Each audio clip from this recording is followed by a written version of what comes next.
Salam terobosan sahabat pergerakan. Berjumpa kembali dengan saya di Rema hari ini program. Saya berdoa hari ini menjadi hari yang ajaib, hari yang dahsyat dan hari yang penuh dengan kemenangan buat setiap saudara. Saya berdoa hari ini menjadi hari yang penuh dengan kegairahan. Karena Yesus itu memberikan hidup buat setiap kita dan memberinya di dalam kelimpahan. Saya rindu membagikan Rema yang Tuhan taruh di dalam hati saya.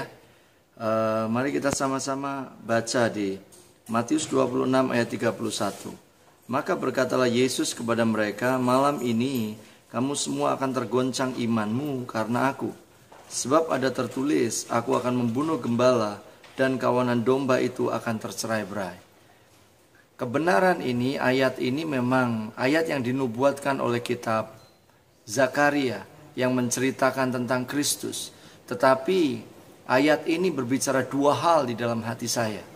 Dan inilah yang saya rindu bagikan buat setiap saudara. Yang pertama adalah, bunuhlah atau hancurkan gembala, baca para pemimpin atau para suami, maka kawanan domba akan sendirinya tercerai-berai. Saudaraku, yang pertama adalah, yang Tuhan taruh di dalam hati saya, betapa kepemimpinan itu sangat penting. Pola dari kuasa kegelapan itu tetap sama. Dia tidak pernah berubah, hanya kita yang tidak waspada sehingga kita mudah dikalahkannya. Alkitab katakan bahwa bunuhlah gembala, aku akan membunuh gembala, maka kawanan domba itu pasti akan tercerai-berai. Hal pertama yang kita mesti waspadai adalah bahwa cara satu-satunya menghancurkan atau menghentikan sebuah kegerakan yang iblis lakukan adalah habisi pemimpinnya. Cara dia menghancurkan sebuah komunitas sel, habisi PKS-nya. Cara dia menghancurkan sebuah gereja, hancurkan gembalanya, kehidupannya, keluarganya. Cara iblis hancurkan sebuah keluarga adalah hancurkan suaminya atau kepalanya. Daftar itu bisa berlanjut dan terus-menerus berlanjut sejauh yang kita pahami. Karena itu saya mau katakan bahwa pemimpin sangat penting. Pemimpin itu menentukan.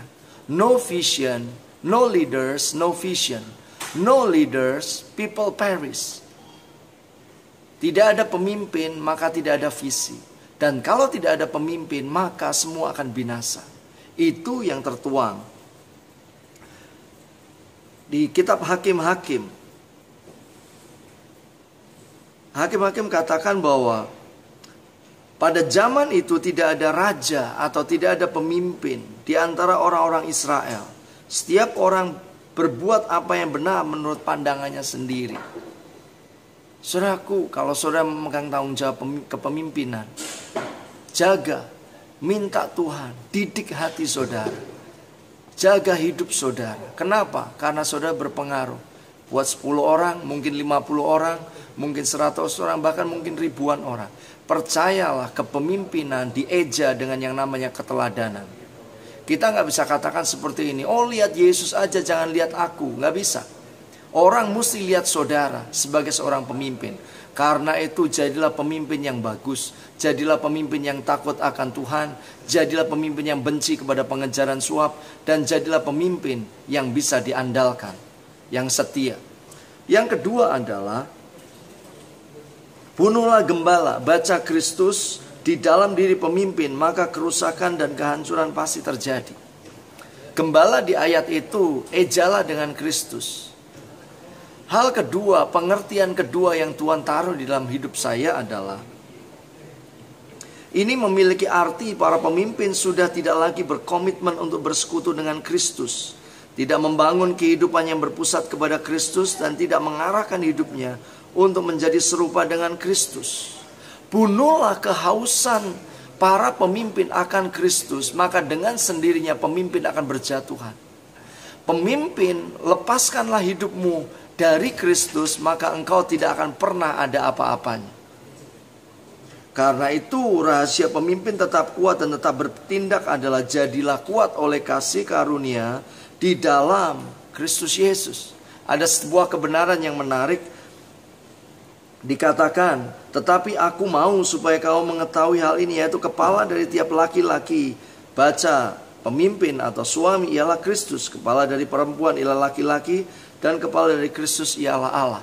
Kalau kita rindu menjadi pemimpin yang takut akan Tuhan, tidak ada pilihan lain. Gantilah kepala kita dengan kepala Kristus, sehingga kita akan menjadi pemimpin atau suami bermuka Kristus. Artinya adalah bahwa perjumpaan dengan Kristus itu tidak bisa ditawar. Perjumpaan dengan Kristus adalah hal mutlak yang harus dikejar oleh pemimpin kalau dia mau tetap bertahan on the top, kalau dia mau tetap bertahan di dalam tanggung jawab kepemimpinannya. Buanglah Kristus dari seorang pemimpin, maka pemimpin akan ada di jurang kekalahan dan jurang kekelaman. Dan itu artinya domba akan tercerai-berai. Mari kita perbaiki hidup kita, mari kita alami Kristus kembali, mari kita lihat bahwa hidup kita berpengaruh. Selamat malam, Tuhan memberkati.